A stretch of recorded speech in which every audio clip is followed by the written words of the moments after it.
received a report on the kidnapping of a 26-year-old victim from her residence in Obinze, Owerri West local government area. In response to the report, the Commissioner of Police, CP Abuki Danjuma, promptly deployed the command's anti-kidnapping unit with all available operational resources and intelligence to apprehend the perpetrators and ensure the safe rescue of the victim.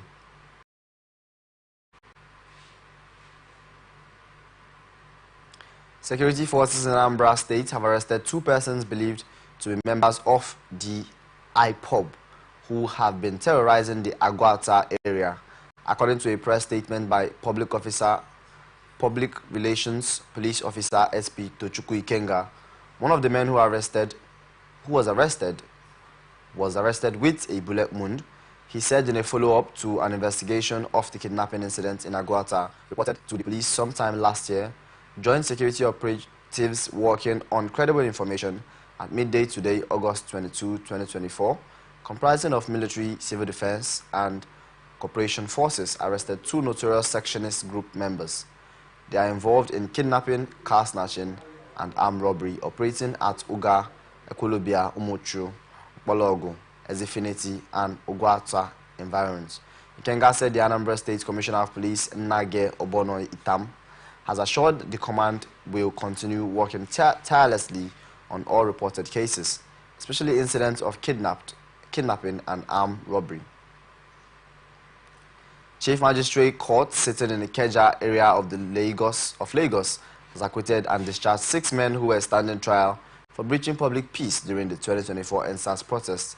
The defendants, Daniel Joyimbo, 31, Adigun Sodiq, 28, Kehinde Shola, 32, Saludin Kamilu, 29, Sadiq Husseini, 33, and Aziz Ishaka, 34, had a plea bargain agreement and pleaded guilty to the charge of breaching public peace as brought against them by the Lagos State government. After reviewing the plea bargain agreement, Magistrate Bola Oshunsami found the defendants guilty and convicted them of the offense. In place of sentencing, however, she cautioned and discharging them, noting that they had already spent almost 4 years in custody. Earlier in the proceedings, the Director of Public Prosecutions, Dr. Babajide Martins, presented an amended charge to the court. He stated that the defendants committed the offense on November 23, 2022 at 12 p.m. in Ebutemeta, Lagos. According to him, the actions were likely to have caused a breach of peace, an offense that contravenes sections 168 subsection D of the Criminal Law of Lagos State.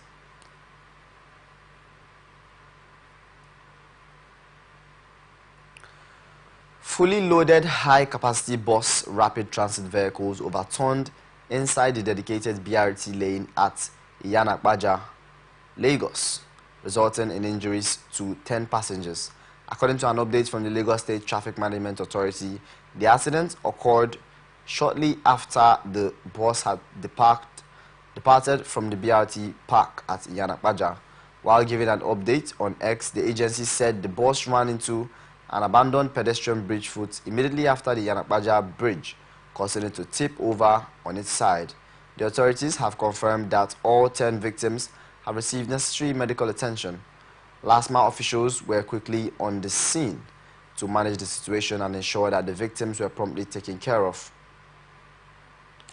The accident, which caused significant disruption to traffic in the area, with efforts underway to clear the lane and restore normal traffic flow, motorists and commuters are advised to exercise caution and follow traffic directives as authorities work to resolve the situation. Nigerian Copyright Commission has confiscated suspected pirated books worth 50 million naira in Yaba area of Lagos State. Charles Amudikbe, the Deputy Director of Operations, Head of Operations in the Commission in Lagos office, who led the team, said that the NCC carried out an IT piracy action in Yaba Book Market, Lagos. Amudipe also said that the team visited warehouses, parking stores, Chuks, Edu, and Don Meku's bookshops, all in Yaba area of Lagos State. The commission warns booksellers, schools, printers, and all those who deal in copyright materials that the Commission will not tolerate piracy in any form. He noted that the Commission was aware that pirated books were being pushed directly to schools for sale.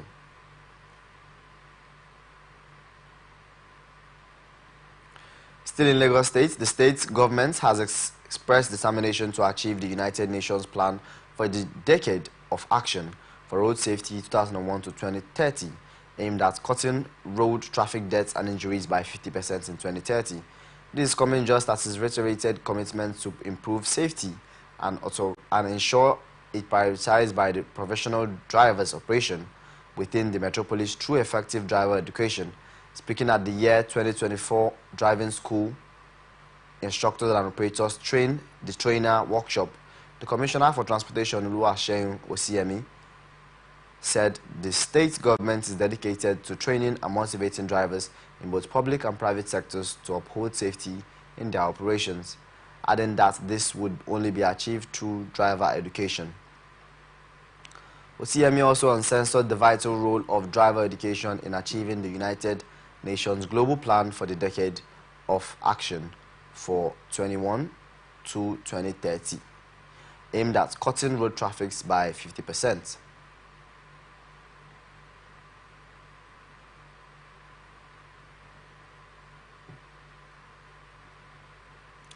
He affirmed that teaching the complex task of driving is demanding. He explained the program also aims to ensure that instructors and operators across the state are furnished with the necessary information to adapt to the individual needs and varying challenges in modern times. Ogun State Traffic Compliance and Enforcement Agency has confirmed the death of 4 persons during an incident in Abeokuta, Ogun State. A statement issued by the Public Relations Officer of the government-owned agency, Babatunde Akimbi in Abeokuta, said the sad incident occurred when a truck rammed into motorcycles and their passengers. While 4 persons were declared dead in the incident, 1 person was said to have sustained injury. He attributed the cause of the accident to one mechanical fault which resulted in a brake failure. The truck then rammed into the motorcycles in the Enugada area of Lafenwa in the state capital, killing 4 persons on the spot. While Trace FRSC, and police commissarates of the family of the deceased motorists were urged to service their vehicles at when due and ensure major mechanical components are in good working condition before setting out on any journey. The federal government unveiled the conversion incentive programs for compressed natural gas in Ibadan, the capital of Oyo State. The initiative is designed to mitigate the impact of fuel subsidy removal and promote a safer, cleaner, and more reliable transportation future for Nigeria. Chief Executive Officer and Programs Director of the Presidential Compressed Natural Gas Initiative, Michael Oluwagbemi, stated that the initiative aims to fulfill one of the key objectives of President Bola Ahmed Tinubu's Renewed Hope agenda. Oluwagbemi emphasized the importance of Nigerians fully embracing the initiative, noting that the adoption of CNG could herald a revolution in the country. He lamented that the country has been reliant on imported and subsidized petrol products, thereby placing its destiny, growth, and economy in the hands of foreign nations. He compared the CNG option to the Dangote refinery, which processes about 650,000 barrels per day, equivalent to 100 million liters of petrol daily, enough to power approximately 36 million vehicles. However, he pointed out that converting vehicles to CNG would not require the same scale of infrastructure, making petrol both costly and space-consuming. Operatives of the Economic and Financial Crimes Commission, Makurdi Zonal Directorate, have arrested 14 suspected internet fraudsters in a sting operation at the Federal Low-Cost Housing Estate, Makurdi, Benue State. EFCC spokesperson Dele Oyewale said this in a statement on Friday in Abuja. According to him, the arrest followed actionable intelligence about their suspected involvement in internet fraud. He said that items recovered from the suspects included phones, laptops, and charms. Oyewale said that they would soon be charged to court as soon as investigations are concluded.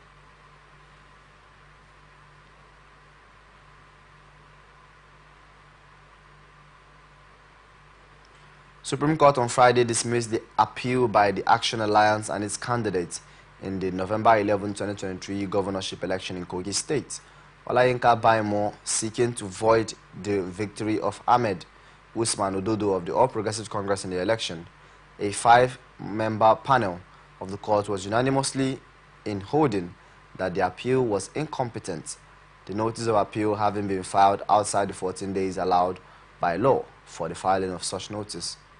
Justice Sadiq Umar, who read the lead judgment, held that since the preliminary objection filed against the competence of the appeal was meritorious, it was of no use for the court to consider such issues raised in the appeal. He proceeded to dismiss the appeal and awarded a cost of 5 million naira against the appellants and in favor of the respondents. The court is currently delivering judgments in the appeal by Yakubu Muritala Jaka of the Social Democratic Party, who is also challenging Ododo's victory.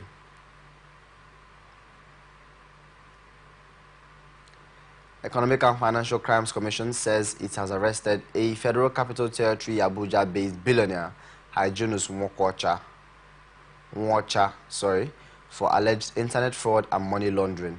EFCC spokesperson Dele Oyewale disclosed this in a statement in Abuja on Thursday that Nwocha has been arrested.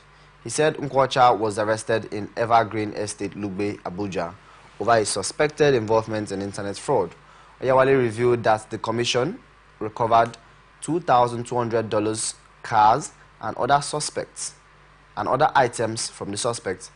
The commission added that investigations were still ongoing and the suspect will be charged to court as soon as the investigations were concluded. In a different story, Nigeria Hydrological Services Agency has warned Kebbi State, located in northwestern Nigeria, may soon face flooding due to the rising water levels in River Niger. The alert follows reports of increased water flow from upstream activities in Niger and Mali. In a statement issued by NIHSA Director General Umar Mohammed, the agency pointed out the potential risk of flooding in Kebbi as water from Niger basins begins to flood into Nigeria. He stated that the situation, informed by data from the Niger Basin Authority (NBA) in Niamey, Niger Republic, indicates that floodwaters from Niger and Mali are gradually making their way towards Nigeria. He said the agency has alerted dam operators in Kainji and Jeddah in the River Niger, ensuring that they are prepared for any potential increase in water flow. However, NIHSA clarified that as at August 2024, the dams have not yet started spilling waters from their reservoirs.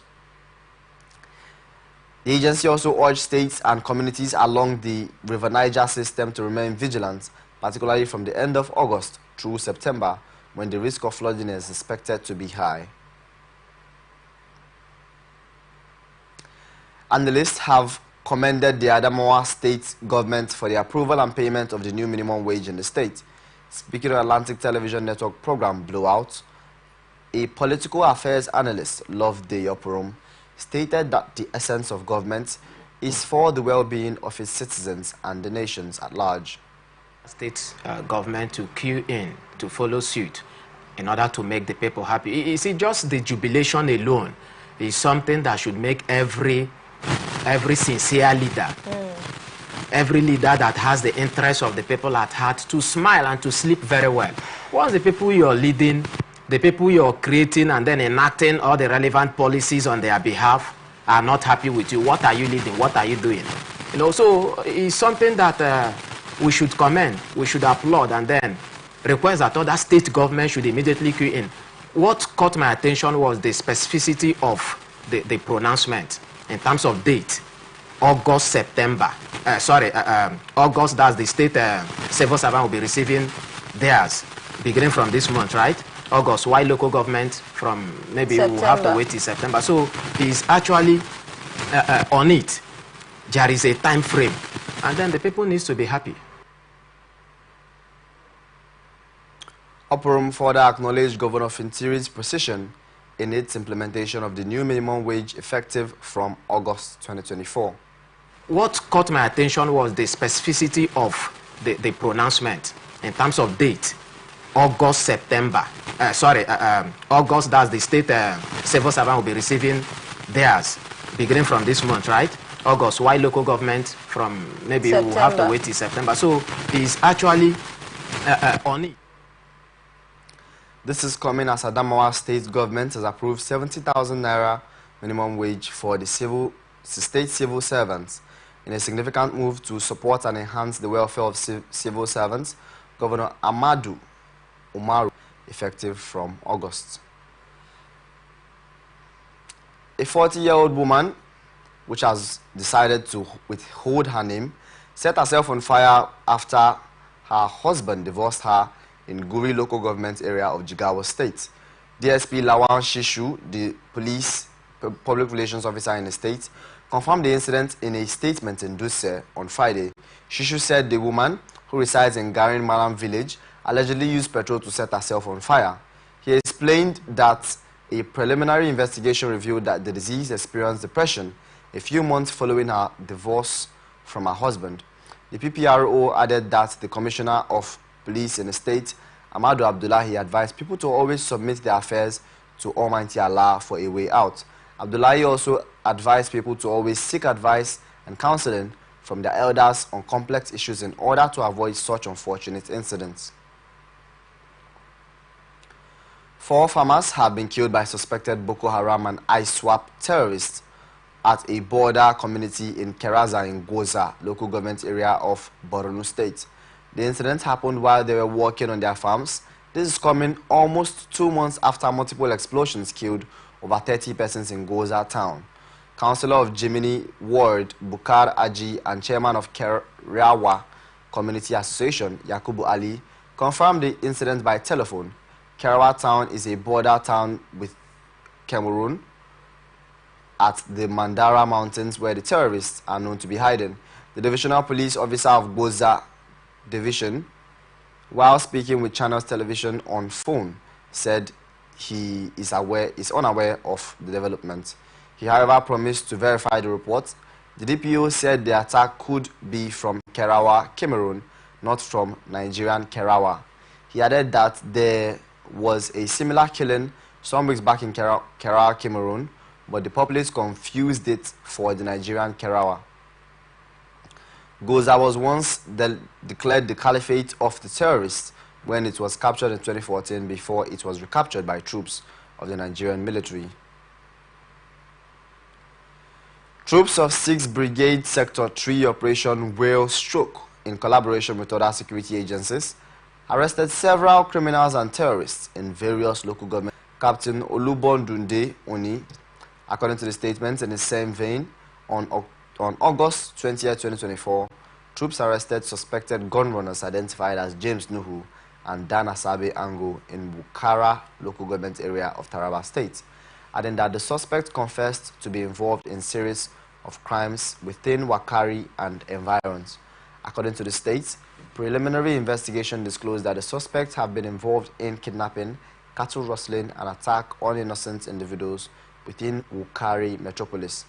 It said on August 21, 2024, troops trailed and arrested one Mela Salem, who was believed to be a thief militia kingpin that masterminded the killing of the chief of Changchangji of Jakindo village in Tukum local government area of the 19th of July 2024. Governor Mai Malabuni of Yobe State has pledged an unwavering support for the Nigerian Red Cross Society, an organization dedicated to promoting healthcare and upholding the sanctity of human life. The governor made this commitment during a courtesy visit by members of the Nigerian Red Cross Society national headquarters led by its Secretary General Dr. Abubakar Ahmed Kenda at the government house in Damaturu. Deputy Governor Idi Barde Gubana, who represented Buni, was honored by the deputy patron of the Yobe State branch. Recognizing the vital role of the Red Cross in society, the deputy governor emphasized the organization's independence and altruistic nature, stating their invaluable contributions to societal well-being were immeasurable. The governor representative assured the Red Cross Society of Yobe State government's full support to facilitate their humanitarian activities, particularly in terms of mobility and collaboration with other aid agencies for effective coordination. 17-year-old senior secondary school 3 student from the federal government Science and Technology Technical Doma, Nasarawa, has been declared missing. The student, identified as Miss Mercy Dauda, was last seen after attending a Young Catholic Students' Convention at Madonna Girls College in Tudinkauri, Lafai local government area. She disappeared shortly after being accompanied by a classmate to board a tricycle at the Tundun Kauri junction around 2 p.m. on Thursday. Her intended destination was Sabonpengi in Lafia. Mercy's father, Mr. Philip Dauda, expressed deep concern, stating shock because Mercy was never known to staying away from home, except when she goes to school as a boarding student. Dauda mentioned that Mercy's class teacher had encouraged her attendance at the convention, stating her role as a fellowship official. The family has reported the incident to the police and is praying for her safe return. When contacted, the spokesman of the police in the state, DSP Rahman Nansel, stated that the command is unaware of any report filed regarding the incident. You're watching the Global News on Atlantic Television Network. We'll be back after this short break. Don't go nowhere.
Welcome back.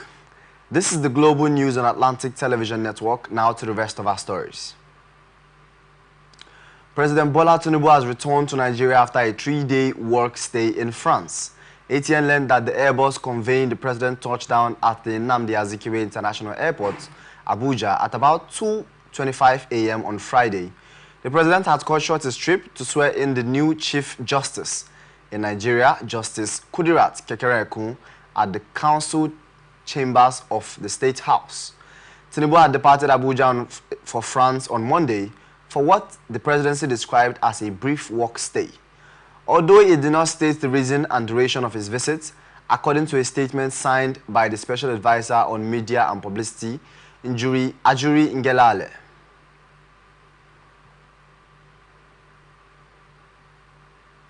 Meanwhile, President Bola Ahmed Tinubu has sworn in Justice Kudirat Kekereekun as the 23rd Chief Justice of Nigeria at the State House in Abuja. She will operate in acting capacity until confirmation by the Senate. Justice Kekereekun took her oath around 11:38 a.m. and took her rightful sitting positions in the council chambers on the left-hand side of the president at exactly 11:45 a.m. Justice Kekereekun, in assuming her new role as CGN following the retirement of Justice Olukoyede Ariwola and her nomination and presentation to President Tinubu by the National Judicial Council on August 15, Kudirat Kekereekun is the second Nigerian female jurist to serve as the Chief Justice of Nigeria after Justice Aloma Mariam Mukhtar, who was the Chief Justice of Nigeria between July 2012 and July 2014. Amongst those who witnessed the event were other justices of the Supreme Court, the President of the Senate, Godswill Akpabio, the leadership of the House of Representatives, represented by Professor Justice Ohonvere, the Governor of Lagos State, Babajide Sanwo-Olu, the immediate past Chief Justice of Nigeria, Justice Olukoyede Ariwola. Also present at the occasion were the Secretary to the Government of the Federation, George Akume, National Security Advisor Nuhu Ribadu, Chief of Defense Staff Femi Falana, Minister of Information and National Orientation Mohammed Idris. Kudirat Kekereekun was born on May 7, 1958 in London, United Kingdom. Her journey in the legal profession commenced at the University of Lagos, where she obtained her first degree in law, 1980. After she completed the Nigerian Law School, she was called to the Nigerian Bar on July 10, 1981. President Bola Tinubu has pledged to continue promoting the rule of law and ease the administration of justice in Nigeria. He made this commitment during the swearing-in ceremony at Abuja of Justice Kudirat Kekereekun as acting Chief Justice of Nigeria in the State House. Tinubu emphasized his administration's dedication to upholding the rule of law and ensuring prompt attention to the judiciary, recognizing its crucial role in driving social order, peace, security, and economic development. He urged Kekereekun to remain faithful to the Constitution and promote the cause of justice, integrity, discipline, and transparency during her tenure. Kekereekun, the 23rd and the second female CJN, promised to take the judiciary to a greater height by providing and improving its reputation and enhancing public confidence. Tinubu commended the Kekereekun admirable family and professional background, noting her exceptional talent, hard work, and dedication to her calling. He praised her meritorious rise from the magistrate to Justice of the Supreme Court, describing her as a beacon of hope for young aspiring women to break the glass ceiling. President Bola Tinubu has charged the Nigerian Armed Forces to remain vigilant and proactive in addressing regional security threats. He gave the charge at the graduation ceremony of Course 32 of the Nigerian Civil Defense, Nigeria Defense College, Abuja, presented by Vice President Kashim Shettima. President Tinubu said his administration is determined to make Nigeria safe for investment and economic prosperity. He emphasized the need for strategic leadership to address the mirage of security challenges in the country. A total of 111 participants took part in the course, with 19 foreign participants. Addressing the participants, the VP urged them to continue to uphold the value of patriotism. He said, the federal government will look into the fundamental recommendations made by the participants in their overall reports to implement them. He also promised that his administration will complete the ongoing work at the permanent site of the National Defense College.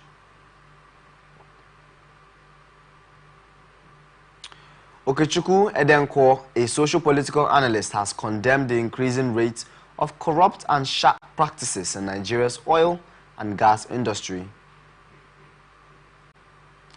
Edenko spoke when he featured on Atlantic Television Network program ATM Politics.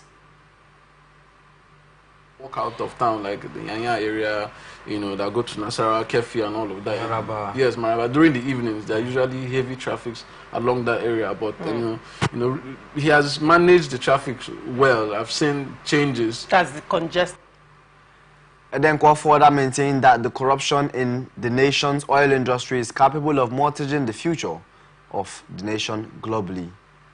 It's a free flow. That road has been expanded. All right. You know, moving down to Yanya, Nasarawa, and all of that. So he's done quite well in terms of infrastructure. Even some of the assets of the government in the FCT. I mean, the other day I went to what they are renovating the church. What they call the economical center. Yes, I mean they're doing renovation even in the central mosque. If you go to the stadium, they are doing renovations there. You know, and these are public areas. You go to the parks too. You know, they're all of that. The road system. So basically, it's obvious that the minister has tried. One of the issues that usually was a problem. This is coming as former Vice President of Nigeria, Atiku Abubakar, has asserted that the future of Nigerians has been effectively mortgaged to President Bola Tinubu, his family, and associates. Nigeria Hydrological Services Agency has warned the public regarding the rising water levels of the River Niger as of August 22, 2024. This alert comes in response to a report from the Niger Basin Authority in Niamey, Niger Republic.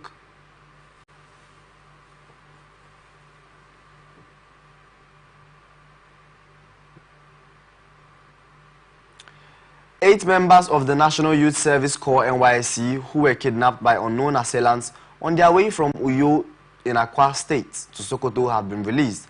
Director General of the NYSC, YD Ahmed, who addressed the press on Friday, warned corps members against traveling at night. He said the welfare and security of all members will continue to be priority of the scheme.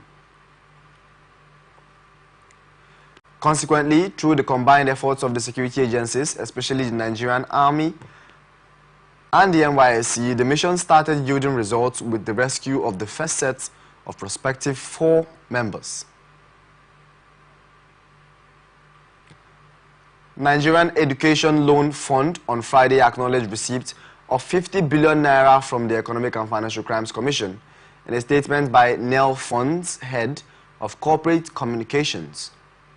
Osiyemi Oluwatuyi, the loan fund expressed its pleasure as it receives an additional 50 billion naira from the Economic and Financial Crimes Commission.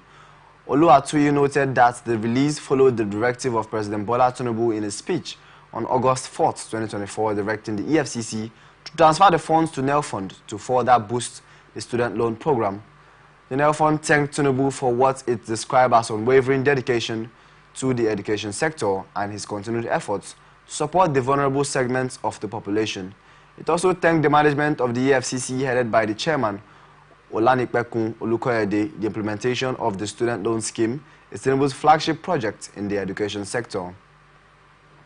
Barely a month after his inauguration as president, Tinubu signed the Access to Higher Education Act, which creates a legal framework for granting loans to indigent or low-income Nigerians to facilitate the payment of their fees in Nigeria's tertiary institutions. Now on to business news. In the business news this evening, 750,000 barrel per day Dangote refinery is undergoing test runs for premium motor spirits and petrol production, with full operation expected in mid-September. This was revealed by Reuters, quoting a note by industry monitor IIR Energy. The $20 billion refinery built by Aliko Dangote, which has so far only produced diesel and other distillate fuels, had earlier said that petrol deliveries from the refinery would start in July. Before that, the refinery had aimed to start making the motor fuel by May. Once fully operational, the refinery is set to upend the Europe to Africa fuel trade and reduce Nigeria's reliance on imported refined products. Earlier in the month, the federal government's committee, which was set up to ensure the implementation of crude oil sales in local refineries in Naira, had reached an agreement with the Dangote Petroleum Refinery for the rollout of petrol in September this year. The report stated that the federal government also disclosed that the sale of crude to Dangote Refinery and other local refineries will commence on October 1st, 2024. Minister of Finance and Coordinating Minister of Economy, Wale Edun, announced this during a meeting with the Implementation Committee in Abuja. The Central Bank of Nigeria is facing multiple court cases from staff who were recently relieved of their jobs under the reorganization of the Apex Bank by the current administration of President Bola Tinubu. Over 100 suits have so far been filed by personnel recently sacked by the bank to challenge what they termed as unjust termination of their service. They are also seeking payments of all their entitlements. Recall that the Central Bank of Nigeria laid off over 200 staff on May 24, 2024. Through a letter titled Reorganization, the lead counsel of some of the affected staff on Thursday, after filing some of the cases before the National Industrial Court, Abuja, Ola Onikpeku, said the claimants approached the court to enforce their rights as workers to a fair hearing over the unjust sack by CBN. He explained that the unlawful action of CBN had caused various damages running into hundreds of millions before the court. Ola Onikpeku prayed that the court would ensure that the defendant pays all the claimants all their monthly salaries, allowances, and other emoluments and entitlements. He also disclosed that the sum of 30 million naira being demanded as the cost of litigation and prosecution of the suit, with 21% post-judgment interest per annum on all judgment sums awarded from the date of judgment until the entire judgment sum is wholly defrayed or liquidated. He explained that the originating summons dated August 22, 2024 is supported by 27 paragraph affidavits by the claimants. In international news this evening, 5 people, including a child, were killed on Friday in Israeli attacks in southern Lebanon. Lebanon's national news agency said an Israeli drone strike struck a house in the town of Atal al-Jibal, killing 2 people, including a 7-year-old child. According to the Lebanese Health Ministry, an earlier Israeli strike on the town of Taya Harfa killed 3 people. The pro-Iranian Hezbollah movement announced the death of 3 of its fighters, but did not specify where and when. Meanwhile, Lebanese security sources, however, said they died on the strike on Taya Harfa. The Israeli army confirmed the strike, saying in a statement, furthermore, Hezbollah said it targeted surveillance equipment in the Meron Air Base in northern Israel in response to Israeli attacks in South Lebanon. However, since the beginning of the war in the Gaza Strip, there have been daily military confrontations between the Israeli army. Russian ferry loaded with fuel has been sunk by a Ukrainian attack. According to the report, the vessel was carrying 30 fuel tankers in the Russian port of Kharkov in southern Krasnodar, where the fire broke out.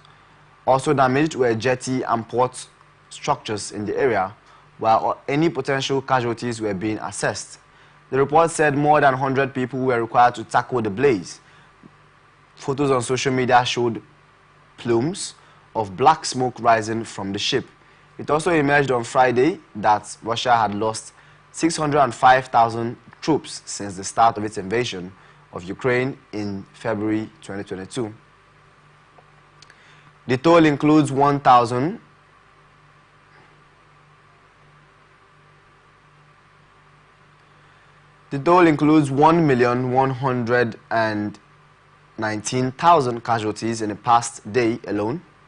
According to the General Staff of Ukrainian Armed Forces, that was the total number of people that died. Vice President Kamala Harris has assured that she would be president for every American if given the mandate. Harris gave this assurance in Chicago when she officially accepted the Democratic Party's nomination for president, delivering a passionate speech that outlined her vision for the future of the nation.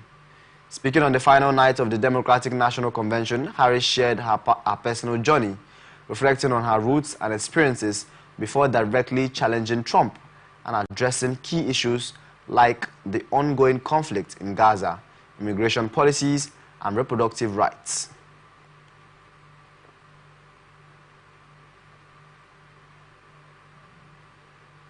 According to a report from the Disaster Management and Relief Ministry released on Friday, at least 13 people have died and 4.5 million persons have been affected by devastating floods in Bangladesh. The floods triggered by torrential rains have swamped large parts of the lower-lying nation, adding to the challenge faced by new government following weeks of political turmoil. The South Asian country, home to 170 million people and crisscrossed by hundreds of rivers, is frequently impacted by floods, making it one of the most vulnerable nations to climate change, according to Global Climate Risk Index. The ministry's bulletin revealed that nearly 190,000 people have been evacuated to emergency relief shelters, with 11 of the country's 64 districts affected by waters rising. The district of Feni, located approximately 100 kilometers, which is 60 miles northwest of the major port city in Chittagong, has been particularly hit hard. In entertainment this evening, Coroner's Court in the Ikorodu area of Lagos State has ordered substituted service on eyewitnesses in the ongoing inquest in the death of singer Irele Oluo Olobo, popularly known as Mohbad. These include Azeez Fashola, known as Naira Marley, Sam Sineletu, known as Sam Larry. Mohbad's Boluwatife Adeyemoko, also known as Darosha, Mohbad's lawyer, Oluwasani Falade. The nurse who was said to have treated the disease during the period, Feisayo Ogedengbe, and the driver who drove him to the hospital, Fidelis Esambo, were also on the list. Magistrate T.A. Sotombi granted the application by Mohbad's father, Joseph Aloba, to serve a witness commons on additional witnesses through a reputable national newspaper and social media. The Aloba's legal family team is in a statement signed by Monisho Olaodumosho said the order was granted during the court sitting on August 16th. The legal team said it also sought an order of the coroner's court to issue witness summons on interested persons as witnesses to give evidence on the connection and circumstances leading to the death of Mohbad. Nigerian singer Omale has alleged that a colleague he shared the idea of what was supposed to be his next album with stole the idea to make his own album. He stated that he shared the idea with the unnamed colleague because they wanted to collaborate, but the artist went to release an album with the same idea he shared with him. Speaking on the Zach Sang show, Omale said the incident made him re-record his album. Famous Nigerian Afrobeat singer Davido was spotted amongst other top artists at Ashake's Lungu Boy Tour concert in Atlanta, Georgia. Ashake's performance at the sold-out show at the 17,000 capacity State Farm Arena in Atlanta began on August 16, 2024 and is set to run for 10 days. In the trending video on social media, Davido appeared backstage with American rapper Quavo to support Ashake during the live performance. Other musicians in attendance included Nigerian hitmakers Latan and American rapper Ross Millions. Ashake's Lungu Boy Tour is set to cover 6 U.S. cities, where he will headline notable venues including Madison Square Garden in New York, the Toyota Center in Houston, and State Farm Arena in Atlanta. Ashake's tour comes just days after the release of his latest hit, Lungu Boy, which features several superstars including Wizkid, British rappers Central C, Stormzy, Travis Scott, and Brazilian singer Ludmilla. Popular American singer Enisa has lost over 12,000 followers in less than 24 hours on X. The development comes after Enisa unfollowed famous Nigerian Afrobeat musician Davido. Recall that Davido featured on a remix of her song Love Cycle in 2021 to help her connect with fans in Nigeria. A few years after receiving help, she unfollowed Davido on X. A thorough check on her handle on Friday showed that her followers have reduced from 827.9 thousand to 809.3 thousand. Nigerians like Smolly, a social media influencer, and Dapsy also helped Enisa connect with Nigerian fans. In sports this evening, federal government has announced an upward review of the winning bonuses for Nigeria's Paralympic athletes participating in the forthcoming 2024 Paralympic Games. The Paris 24 Paralympic Games is billed for August 28 to September 8. This is contained in a statement issued by Ms. Kehinde Ajayi, Director of Press in the Ministry of Sports Development in Abuja. Ajayi quoted the Minister, Senator John Onwam Eno, as saying this during an interactive session with the para-athletes in their training camp at Saarbrücken, Germany. Eno said that the renowned bonus template provides $15,000, $10,000 and $5,000 for gold, silver and bronze medals, respectively. This, according to the minister, is a sharp contrast with what was obtained during the just concluded Olympic Games, where $50,000, $3,000 and $2,000 were earmarked for winners of the gold, silver and bronze respectively. He explained that the gesture is part of the federal government's recognition and appreciation of the sacrifices, dedication and commitment of the athletes in striving to represent the country and make it proud in the Committee of Nations.